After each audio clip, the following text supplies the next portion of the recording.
Bismillahirrahmanirrahim. Assalamualaikum warahmatullahi wabarakatuh. Rabbi shrah li sadri wa yassir li amri wahlul 'uqdatam min lisani yafqahu qawli. Mudah-mudahan lisan ini tidak menyakiti, bahkan insyaallah mudah-mudahan menjadi inspirasi, menjadi koreksi, menjadi motivasi, dan menjadi bahan evaluasi. Jadi kita letakkan dulu posisinya ya. Posisi statement yang mau saya sampaikan ini pure profesionalisme lah gitu ya. Tidak ada kepentingan politik, tidak ada kepentingan nyinyir lah ya gitu ya. Tapi benar-benar sasireun sabeunyireun mudah-mudahan sih jadi bahan evaluasi, bahan introspeksi. Jadi lamun cek sakaol aya nu nyebatkeun cenah pangandaran ku orang luar mah dielu-elu, diagung-agung, tapi ku orang jero dirorojok. Setengah bener setengah henteu. Bener di lulu nama alhamdulillah memang itu hasil dari promosi.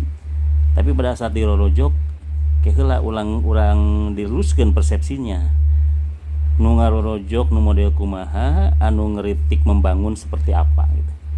Jadi lamun aya nu kritik mah, lamun kritik itu tidak mendiskreditkan orang atau tidak secara pribadi tapi institusi dan berdasarkan teori serta berdasarkan praktisi praktek gitu kan, maka itu tidak termasuk kategori nu ngarorojok, tapi estuning sumbangsi pemikiran yang justru bisa menjadi bahan untuk dikaji lebih dalam lagi gitu kan.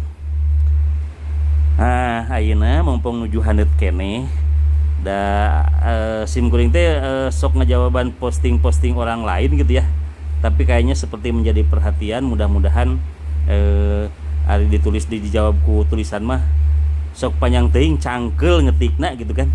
Jadi jadi ayeuna mah urang di livekeun kieu we di videokeun lah ame leuwih lugas gitu kan. Ngeunaan disclose atau pengungkapan tentang pendapatan saat liburan ya, yang alhamdulillah mencapai perkiraan ya, ini perkiraan pastikan baru perkiraan sampai 9 miliar, di mana dari hasil retribusi jasa wisata sebesar 7,5 miliar dan dari pajak hotel restoran sekitar 1,5 miliar.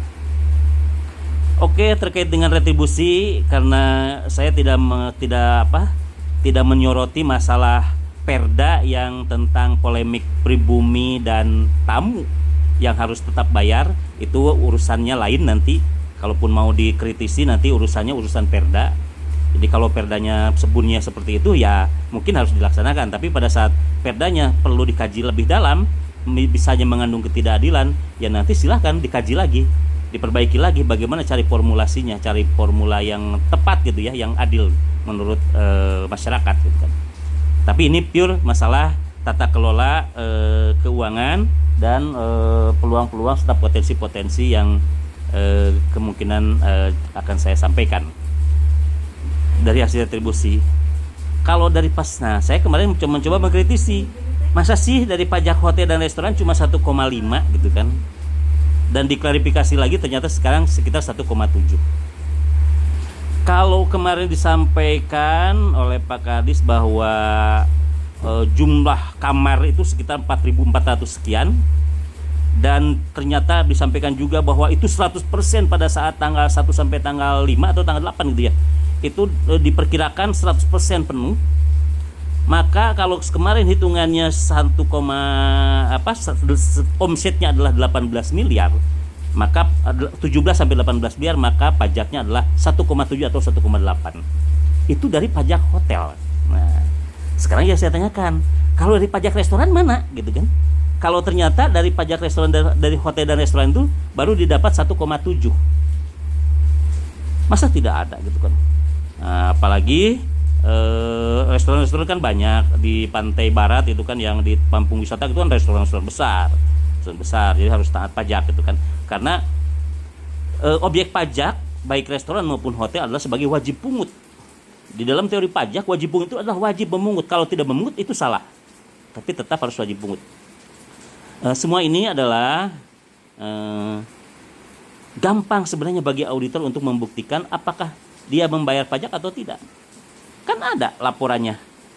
laporan penyetorannya di Bapenda. Restoran mana setor berapa, hotel mana setor berapa, berapa hotel itu kamarnya, berapa kali dia penuhnya, kemudian restoran itu berapa omsetnya. Nanti bisa ketahuan tuh apakah dia membayar pajaknya berdasarkan self assessment atau berdasarkan office. Kalau self assessment itu kan dia harus memungut sendiri, menghitung sendiri, melaporkan sendiri, kemudian menyetorkan ke kas daerah hasil dari perhitungan pajak itu. Jadi itu tuh udah dikasih kepercayaan tuh kepada wajib pajak bahwa silahkan hitung sendiri, silahkan dipungut sendiri, silahkan disetorkan sendiri. Tidak harus selalu diperiksa berapa omsetnya, berapa harus bayar pajak, tidak harus begitu. Tapi yang terjadi kebanyakan ya, mudah-mudahan di Pangandaran tidak, dan kalau ini masih, ini benar-benar harus diperbaiki. Ada kalanya membayarnya itu flat. Arek rame, arek sepi, mayar teh ada. Urang mah biasanya ge mayar teh 5 juta. 5 juta enggak gitu kan. Padahal itu teh kan artinya pada saat rame berarti omsetnya besar. Omset besar kali 10%, maka itulah yang harus disetorkan. Omset kecil kali 10%, itulah yang harus disetorkan. Jadi real. Kalau kata Pak Kadis itu real time, itu artinya realnya real, bukan real time tapi real jumlahnya gitu kan. Nah, itu alat kendalinya bisa juga menggunakan, kata Pak Kadis kan ada tapping box ya.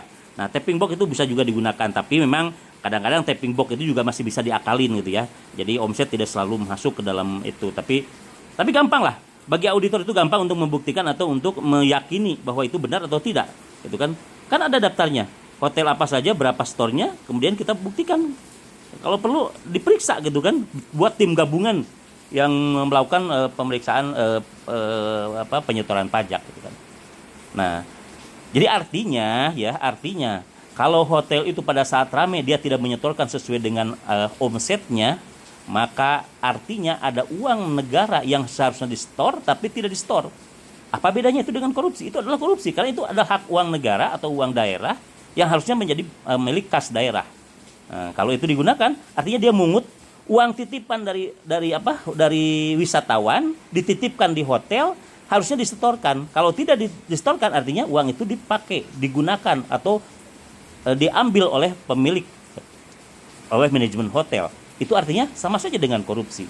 Nah, ini bisa nanti kita harus lebih tegas lagi untuk membangun kesadaran, kejujuran. Lamun wisata Pangandaran pengen maju, semuanya harus sauyunan, sarendek, saigel, sabobot, sapihanean, paheyeuk-heyeuk leungeun, paantai-antai panangan keur ngamajukeun Pangandaran gitu kan. Jadi ulah nu untung-untung gitu kan, ari pamarentah nu tidak ngabangun duitna eueuh gitu kan, rek kumaha gitu kan. Nah, jadi yuk orang sasarengan semua para pelaku wisata di Pangandaran mempunyai tanggung jawab yang penting. Begitu juga terhadap para petugasnya.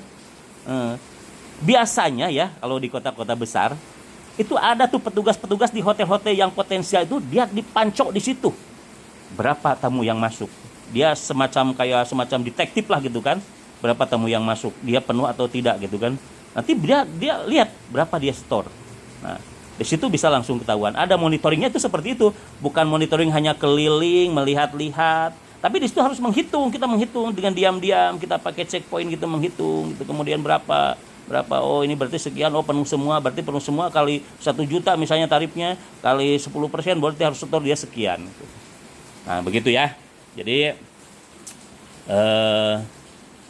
teman-teman semua, saya menyampaikan ini pure bener-bener ya, mau aku mah sebagai bentukannya lah gitu. Ulah dianggap sebagai menyerang atau apa. Kenapa harus menyerang? Itu kan daerah kita juga gitu kan. Tapi dianggap sebagai bahan masukan gitu kan.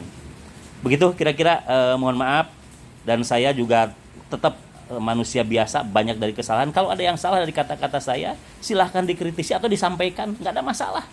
Buat saya itu nggak ada masalah, dengan senang hati. Caang bulan 14 Narawangan hate bamblas, insya Allah ditampi kritik kusim kuring. Hatur nuhun, punten bila aya kalpatan. Wassalamualaikum warahmatullahi wabarakatuh.